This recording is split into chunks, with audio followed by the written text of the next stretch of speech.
Hello friends, तो स्वागत है आपका आपके यूट्यूब चैनल में जिस पर प्रशांत में।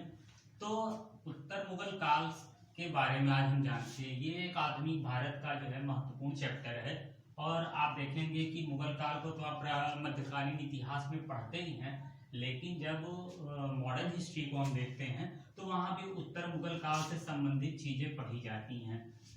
तो उत्तर मुगल काल क्या है, इससे जुड़ी हुई क्या बातें हैं, तो इनके विषय में हम जानेंगे। लेकिन जानने से पहले हम इसको 3 रूपों में पढ़ेंगे आगे। ठीक है, सबसे पहले है प्रारंभिक, ठीक है, फिर उसके बाद वस्तुनिष्ठ और फिर विस्तृत। ठीक, तो प्रारंभिक में क्या है कि प्रारंभिक मुगल शासक कौन थे, ठीक है, उत्तर मुगल काल क्या है, ठीक है, ये चीज रही। और वे कौन कौन से क्षेत्र थे जो मुगलों के पहले अंडर में हुआ करते थे, लेकिन कुछ ऐसी चीजें हुई जिनके जरिए वे बाहर हो गए, अपने आप को स्वतंत्र घोषित कर दिए। दूसरा है वस्तुनिष्ठ।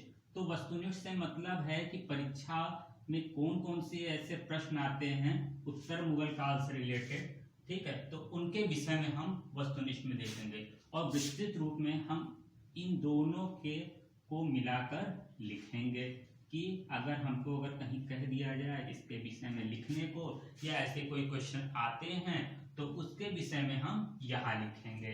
ठीक है, तो वो अगला पार्ट रहेगा, लेकिन सबसे पहले हम प्रारंभिक अवस्था को देखते हैं। आप जानते हैं कि बाबर के द्वारा जो रहता है वो मुगल वंश की स्थापना की गई रहती है। प्रारंभिक जो शासक हुआ करते थे वे काफी शक्तिशाली हुआ करते थे और साम्राज्य विस्तार किया करते थे। तो आप जानते ही हैं कि बाबर के द्वारा जो रहता है वो साम्राज्य स्थापित किया गया रहता है। ठीक है, तो आप जानते हैं इब्राहिम लोदी के साथ इनका युद्ध हुआ रहता है, पानीपत का प्रथम युद्ध। पानीपत के प्रथम युद्ध के द्वारा ही बाबर यहाँ पर मुगल वंश की स्थापना करता है। तो मुगल वंश का प्रारंभिक शासक कौन है? बाबर है। तो बाबर जो रहता है 1526 से लेकर 1530 तक जो रहता है वो शासन करता है। तो प्रारंभिक मुगल शासकों हम देखेंगे तो बाबर हैं, हुमायूं हैं, अकबर हैं, जहांगीर हैं, शाहजहां हैं, औरंगजेब हैं। तो बाबर की मृत्यु के बाद शासक बनते हुमायूं।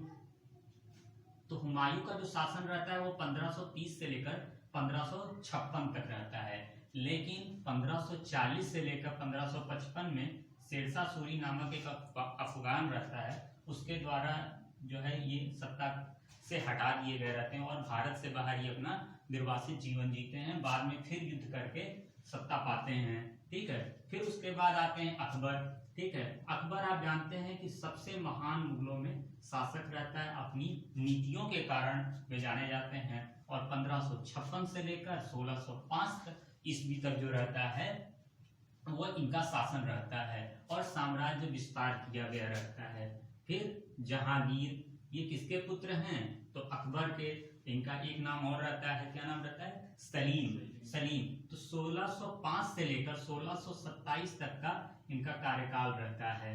और कहा जाता है कि 1611 में जैसे ही नूरजहां से इनकी शादी होती है तो वास्तविक सत्ता का जो सुख रहता है वो नूरजहां के ही हाथों में रहता है। फिर उसके बाद शाहजहां आते हैं।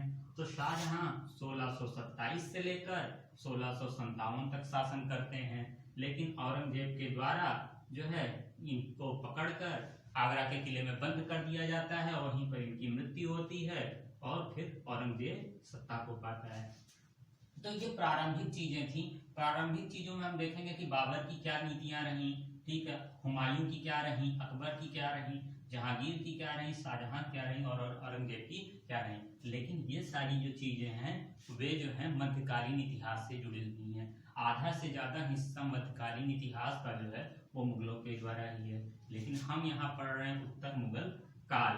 तो उत्तर मुगल काल में क्या होता है कि उत्तर मुगल काल यानी औरंगजेब की मृत्यु के बाद, यानी 3 मार्च 1707 के बाद के जो शासक हुआ करते हैं उन्हीं को उत्तर मुगल काल के शासक हम बोलते हैं या उत्तर मुगल काल बोला जाता है। ठीक है, तो आप देखेंगे कि यहाँ पर कई शासक हो रहे हैं, बहादुर शाह, जहांदार शाह, फर्रुखशियर, रफीक उद्दौला, मोहम्मद शाह, अहमद शाह, आलमगीर द्वितीय, शाह आलम द्वितीय, अकबर द्वितीय और फिर बहादुर शाह द्वितीय। ठीक है, और इनको आप देखेंगे कुछ उपनाम भी दिए गए हैं, साहे बेखबर, लंपट मूर्ख, घृणित कायर, रंगीला बादशाह, जफर। सबसे महत्वपूर्ण यह है कि आपको इनके क्रम को याद होना आवश्यक है। एक बार में तो किसी को भी याद नहीं होता, ये तय है, लेकिन अगर डेट भूल भी जाए तो क्रम, क्योंकि क्रम मिलाने को कभी कभी आता है। डेट वाइज तो बहुत ही कम आते हैं, पर क्रम हमेशा आता है। तो औरंगजेब की मृत्यु के बाद उनका जो पुत्र रहता है बहादुर शाह, वो गद्दी पर बैठता है। इसका एक नाम और रहता है, क्या नाम रहता है, तो मुअज्जम। तो मुअज्जम जो है बहादुर शाह प्रथम के नाम से गद्दी पर बैठता है। कब बैठ रहा है, तो 1707 से लेकर 1712 तक। और इनको खफी खां के द्वारा एक नाम भी दिया गया रहता है, साहे बेखबर। ठीक, फिर उसके बाद जहांदार शाह 1712 से लेकर 1713 तक ये शासन में रह रहे हैं। और इनका एक नाम और है, लंपट मूर्ख। इनकी नीतियों के कारण, क्योंकि इन्होंने अपनी सारी शक्ति जो रहती है वो वजीर जुल्फिकार के हाथों में दे देते हैं। तो भाई कोई भी राजा रहेगा अगर अपनी शक्ति अपने मंत्री को दे देगा तो मूर्ख ही माना जाएगा। ठीक है, फिर उसके बाद आते हैं फर्रुखसियर। तो फर्रुखसियर जो रहते हैं वो 1713 से लेकर 1719 तक रहते हैं। और इनका एक उपनाम और इनको दिया गया रहता है, घृणित कायर। आप जानते होंगे कि 1717 में अंग्रेजों को एक मैग्ना कार्टा दिया गया रहता है इन्हीं के द्वारा, बंगाल में फ्री व्यापार करने के लिए। ठीक है, तो ये फर्रुखसियर का हुआ। फिर एक दो मुगल आते हैं, एक रफीक उद दर्जात और रफीक उद दौला। ठीक है, कब आ रहे हैं, तो ये फरवरी में आ रहे हैं, दर्जात और दौला जो रहते हैं वो सितंबर में आ रहे हैं 1719 में। फिर कौन आ रहा है उसके बाद, तो मोहम्मद शाह। मोहम्मद शाह कब आ रहे हैं, तो 1719 से लेकर 1748 तक रहते हैं। अपने रंगीन कारणों के कारण इनको रंगीला बादशाह भी कहा जाता है। और यहीं से जो रहता है मुगल वंश टूटना शुरू कर देता है, या वंश बोला मैंने, तो मुगल साम्राज्य जो रहता है वो टूटना शुरू कर देता है और 4 क्षेत्रों में बढ़ जाता है। अवध जो रहता है, जो आपका यूपी क्षेत्र है, वो सादत खां यहाँ से अपने आप को स्वतंत्र घोषित करते हैं। बंगाल क्षेत्र में मुर्शीद कुली खां जो रहते हैं वो अपने आप को स्वतंत्र घोषित कर देते हैं। और हैदराबाद में रहता है चिंकिलीज खां, इन्हीं को अपना निजाम उल मुल्क भी बोला जाता है, ये अपने आप को स्वतंत्र घोषित करते हैं। और कर्नाटक में जो रहता है सादुतुल्ला खां जो रहते हैं वो अपने आप को स्वतंत्र घोषित कर देते हैं। तो ये सारी चीज थी। अवध से कौन है, तो सादत खां है। बंगाल से कौन है, तो मुर्शीद कुली खां है। हैदराबाद से कौन है, तो चिंकिलीज खां है। ठीक है, कर्नाटक से कौन है, तो सादुतुल्ला खां। और एक महत्वपूर्ण और घटना होती है कि नादिर शाह का इनके टाइम में ही आक्रमण होता है दिल्ली पर। ठीक है, फिर इसके बाद कौन आ रहा है, तो अहमद शाह, तो 1748 से लेकर 1754 तक रह रहे हैं।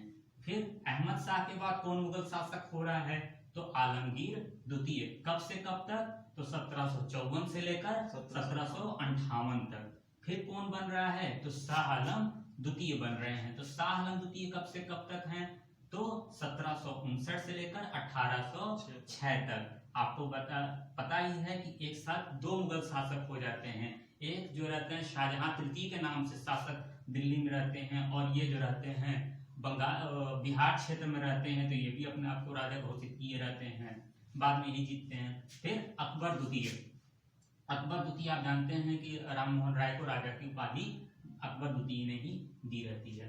तो 1806 से लेकर 1837 तक का इनका कार्यकाल है। और फिर उसके बाद कौन आ रहा है, तो बहादुर शाह द्वितीय 1837 से लेकर 1857। ठीक है, और किस नाम से, कौन सा इनका उपनाम है, तो जफर। क्यों है भैया, जफर के नाम से ये पोएट्री लिखा करते थे। तो आप देखेंगे कि अगर एक बार रिकॉल करें इसमें, तो सबसे पहले कौन आ रहे हैं उत्तर मुगल काल में, बहादुर शाह प्रथम, फिर जहांदार शाह, फिर फर्रुखसियर, फिर रफीक उद दर्जात, फिर रफीक उद दौला, और फिर मोहम्मद शाह। मान लीजिए क्वेश्चन आया कि मोहम्मद शाह और फर्रुखसियर के बीच में ऐसे कौन से 2 मुगल शासक आए जो मुगल नहीं थे फिर भी राजा बनते हैं, तो कौन है, रफीक उद दर्जात और रफीक उद दौला।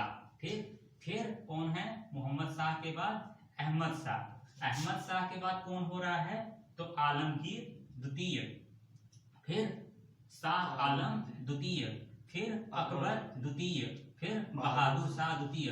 अहमद शाह के बाद जितने हैं शासक सबके नाम के आगे द्वितीय लगा है। ठीक है, प्रयास करिए किसी प्रकार की शॉर्ट टिक ना पढ़ने का, मोटे मोटे तौर पे पढ़ेंगे तो आपको समझ में आ जाएगा। और फिर स्वतंत्र राज्य क्षेत्रों के बारे में हमने बताया ही कि अवध से सादत खां हैं, बंगाल से मुर्शीद कुली खां हैं, हैदराबाद से चिंकीज खां हैं और कर्नाटक से सादुल्ला खां हैं। तो ये तो रहा आपका जो है प्रारंभिक क्षेत्र।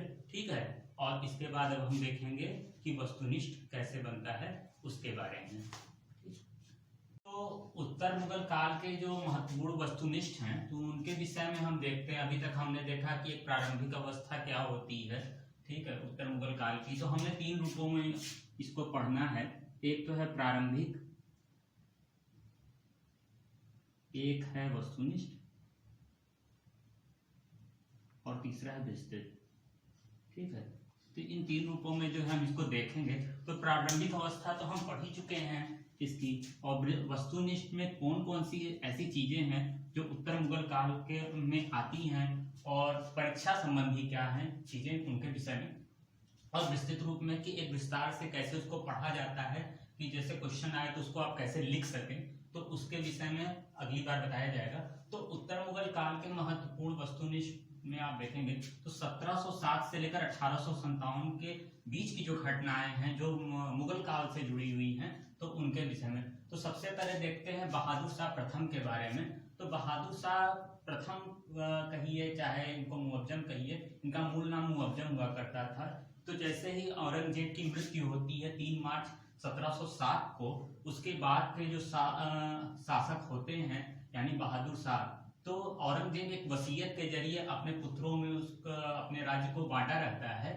ठीक है, तो बहादुर शाह जो रहता है उस किसी प्रकार की कोई वसीयत को मानता नहीं है और अपने आप को जो है वो बादशाह घोषित कर देता है। ठीक है, तो इसी बीच उसकी 2 लड़ाइयां होती हैं अपने ही भाइयों के साथ। सबसे पहले का आगरा के पास जो जजाऊ जगह है वहां पर होता है आजम के साथ, और दूसरा दक्षिण भारत में आप देखेंगे तो बीजापुर जगह है वहां पर होती है कामबख्श के साथ। और यही इन दोनों युद्धों में बहादुर शाह की जीत होती है और यही से जो है अपने आप को उसने बहादुर शाह के नाम से दिल्ली का शासक घोषित कर देता है।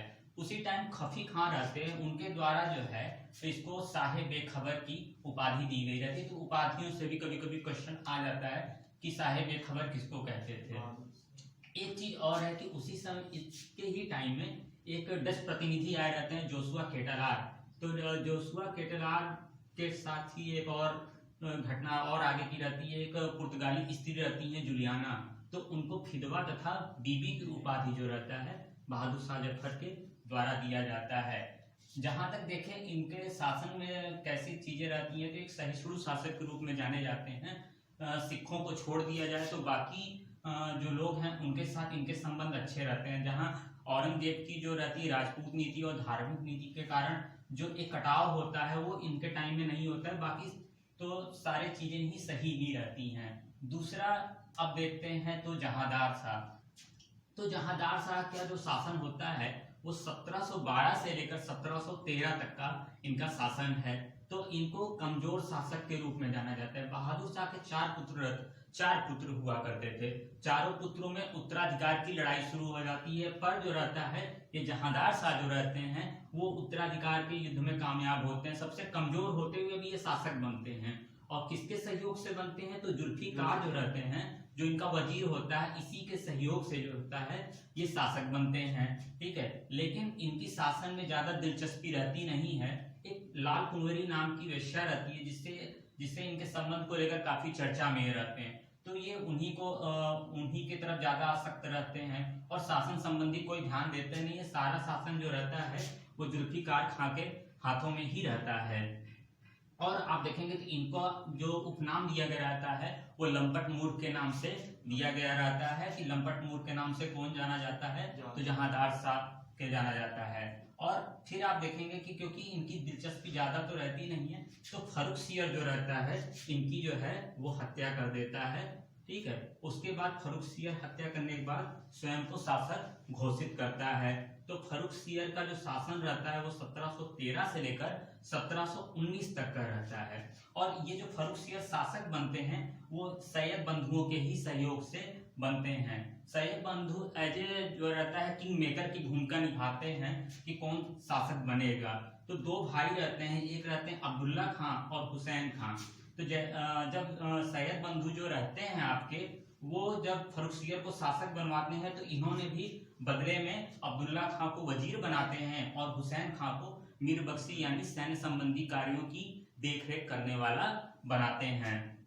और इनके टाइम में ही आप देखेंगे कि जो जयपुर के राजा रहते हैं जय सिंह, उनको जो रहता है सवाई की उपाधि देते हैं फर्रुखसियर।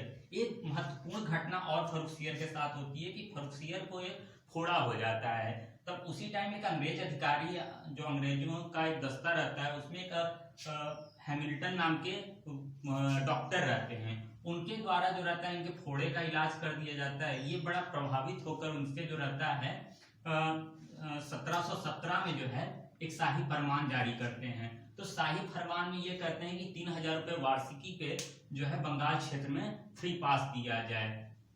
तो ये 1717 का जो है शाही फरमान अंग्रेजों के लिए मैग्ना कार्टा बन जाता है। तो बोला भी जाता है कि अंग्रेजों को 1717 में कौन सा मैग्ना कार्टा दिया गया रहता है, तो वही ये शाही फरमान रहता है।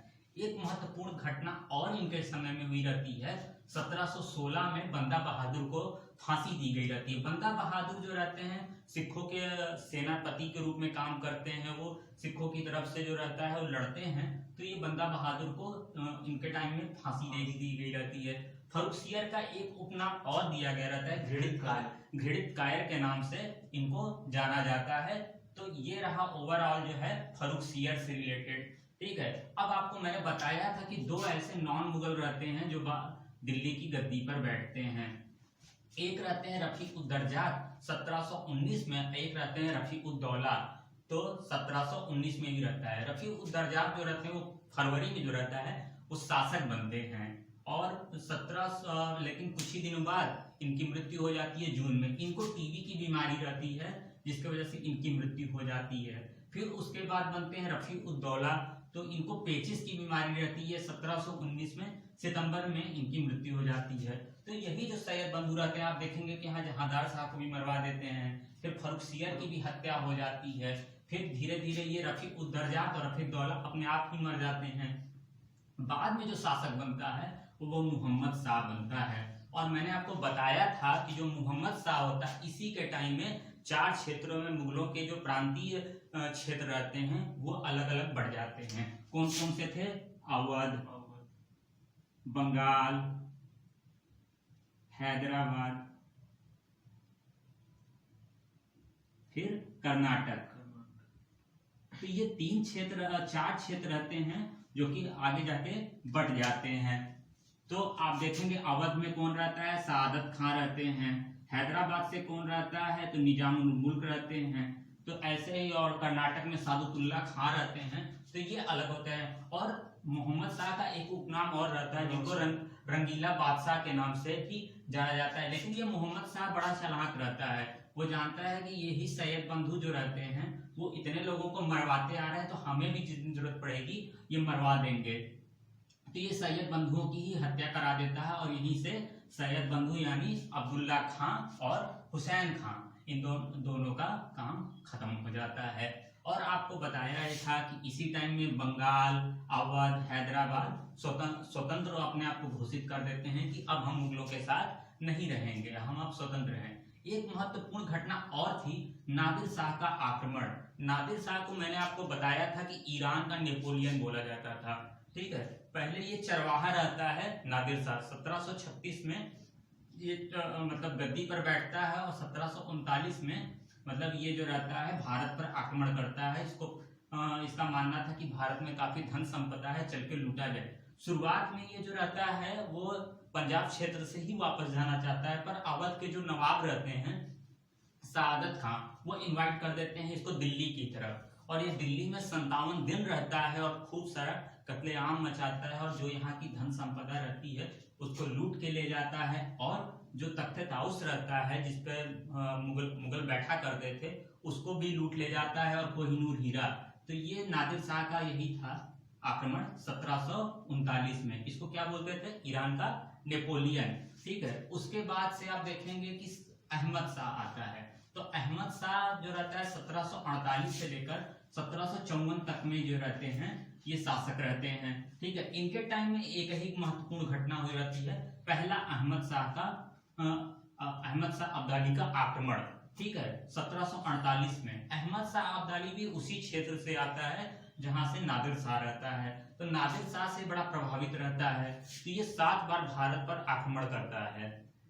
तो 7 बार आक्रमणों के क्रम में पहला अब्दाली जो आक्रमण होता है वो अहमद शाह मुगल बादशाह हैं और अहमद शाह अब्दाली जो रहता है वो आक्रमणकारी है। फिर उसके बाद आते हैं छठे नंबर पे आलमगीर द्वितीय। अब यहाँ से जितने भी शासक आएंगे वो द्वितीय करके हैं। जब हमने आपको क्रम बताया था तो यहाँ से द्वितीय वाले अब आ जाते हैं। तो आलमगीर द्वितीय जो रहता है 1754 से लेकर 1758 तक का रहता है। और इसके टाइम में एक महत्वपूर्ण घटना कौन सी होती है? प्लासी का युद्ध 1757 में। ठीक है, तो 1757 में प्लासी का युद्ध होता है। किसके समय में? तो आलमगीर द्वितीय के समय में। फिर है शाह आलम द्वितीय कब से कब तक है? तो 1759 से लेकर 1806 में। एक इनके टाइम में बड़ी महत्वपूर्ण घटना होती है, एक समय में 2 मुगल शासक हो जाते हैं। तो ये क्या होता है कि उस समय ये बंगाल क्षेत्र में रहता है।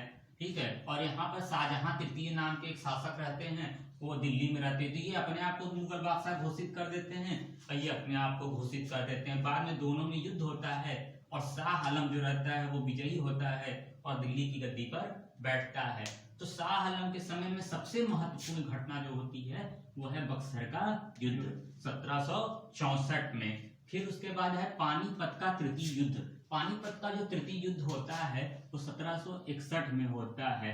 ठीक है, यही अहमद शाह अब्दाली जो रहता है वो मराठों के साथ युद्ध करता है पानीपत के मैदान में। ठीक है, लेकिन क्या होता है कि मराठों की इसमें हार होती है और मराठों का जो सपना होता है कि हम दिल्ली के अगले बादशाह बनेंगे, अगले राजा बनेंगे, वो यहीं से टूट जाता है। ठीक है, और एक महत्वपूर्ण घटना और है 1765 में इलाहाबाद की संधि। तो किसके बीच होती है? तो शाह आलम और अंग्रेजों के बीच में 1765 में इलाहाबाद की संधि होती है। फिर आप देखेंगे कि 1803 में एक रहते हैं अंग्रेज अधिकारी रहते हैं लॉर्ड लेक। तो लॉर्ड लेक के ही प्रयास से शाह आलम को संरक्षण दिया गया रहता है और यहीं से ये अंग्रेजों के पेंशनर हो जाते हैं। ठीक है, फिर है अकबर द्वितीय का कार्यकाल जो रहता है वो 1806 से लेकर 1837 तक का कार्य है। ठीक है, इनके टाइम में क्या होता है कि इनकी स्थिति काफी बुरी हो जाती है और इनको जो है अब अपने ही दिल्ली के किले में जो रहता है वो काफी सारी दिक्कतों का सामना करना पड़ता है। तो ये क्या करते हैं कि राजा राम मोहन जो राय रहते हैं इनको बुलाते हैं और कहते हैं कि आप हमारी तरफ से जाइए महारानी के पास और हमको बताइए कि हमारी स्थिति ऐसी ऐसी है। ठीक है, तो भेजते हैं। तो साथ ही क्या करते हैं, राजा राम मोहन जो रहते हैं, राम मोहन राय रहते हैं, इनको राजा की उपाधि जो दी गई रहती है, आगे जो इनके नाम के आगे राजा लगा रहता है वो राजा राम मोहन राय को यही राजा की उपाधि दिए रहते हैं। फिर है बहादुर शाह द्वितीय। ठीक है, तो बहादुर शाह द्वितीय का जो कार्यकाल रहता है जिनको जफर के नाम से भी जाना जाता है। ठीक है, तो बहादुर शाह जफर द्वितीय कहें या बहादुर शाह द्वितीय कहें। ठीक है, तो 1837 से लेकर 1857 तक का इनका कार्य है। इन्हीं के टाइम में आप जानते हैं महत्वपूर्ण कौन सी क्रांति होती है?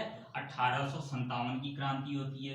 क्या होता है कि जो भारतीय क्रांतिकारी रहते हैं वो इनको अपना नेता चुनते हैं और ये काफी, लेकिन ये बूढ़े रहते हैं, फिर भी नेतृत्व इनको दिया जाता है कि आप एक नाम मात्र के नेतृत्व करता रहिए, सारी लड़ाइयां हम लड़ेंगे।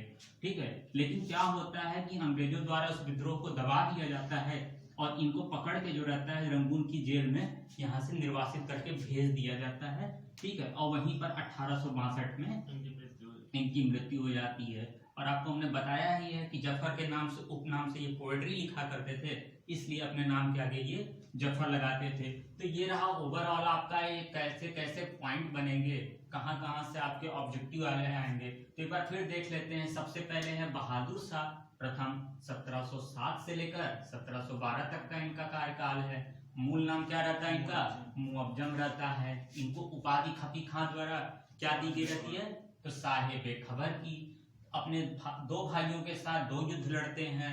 आगरा के पास जजाऊ का युद्ध, आजम के साथ बीजापुर में कामबख्श के साथ, ठीक है, और सहिष्णु शासक रहते हैं, ठीक है। फिर आता है जहादर शाह। जहादर शाह जो रहते हैं 1712 से लेकर 1713 तक रहते हैं। कमजोर शासक होते हैं, ठीक है। वजीर जुल्फिकार के सहयोग से ये बनते हैं। उपाधि इनको लंपट मूर्ख की कही दी गई रहती है। और एक लाल कुंवरी नाम की वेश्या रहती है जिसके साथ इनका संबंध रहता है, और फर्रुखसियर के द्वारा इनकी हत्या कर दी जाती है। तीसरे नंबर पे रहते हैं फर्रुखसियर। फर्रुखसियर 1713 से 1719 तक रहते हैं, ठीक है। और ये भी किसके सहयोग से बनते हैं? तो सैयद बंधुओं के सहयोग से बनते हैं। और सैयद बंधु कौन रहते हैं? तो अब्दुल्ला खां और हुसैन खां, ठीक है। अब्दुल्ला खां को ये बनाते हैं वजीर, और हुसैन खां को मीरबख्शी यानी सैन्य संबंधी कार्यों की देखरेख करने वाला। और महाराजा जय सिंह को किस चीज की उपाधि दिए रहते हैं? तो सवाई की उपाधि दिए रहते हैं। और अंग्रेजों को ये क्या करते हैं? 1717 में एक शाही फरमान देते हैं कि 3000 वार्षिकी पर आप जो है बंगाल में फ्री व्यापार करिए, ठीक है। और 1717 में बंदा बहादुर को इन्हीं के समय में फांसी दे दी जाती है। 2 नॉन मुगल बर रहते हैं, ठीक है, जिनका नाम है रफीकुद्दर्जा और रफीउद्दौला, ठीक है। आ जाता है क्वेश्चन कभी कभी ये, ठीक है, कौन से ऐसे 2 हैं जो बहुत कम दिन तक शासन किए रहते हैं। फिर मोहम्मद साहब को बताए थे, इनका क्या नाम रहता है? उपनाम रंगीला बादशाह, ठीक। और ये क्या करते हैं? जो सैयद बंधु रहते हैं हुसैन खां और अब्दुल्ला खां, उनको ये मरवा देते हैं। इन्हीं के टाइम में अवध, बंगाल, हैदराबाद स्वतंत्र हो जाते हैं।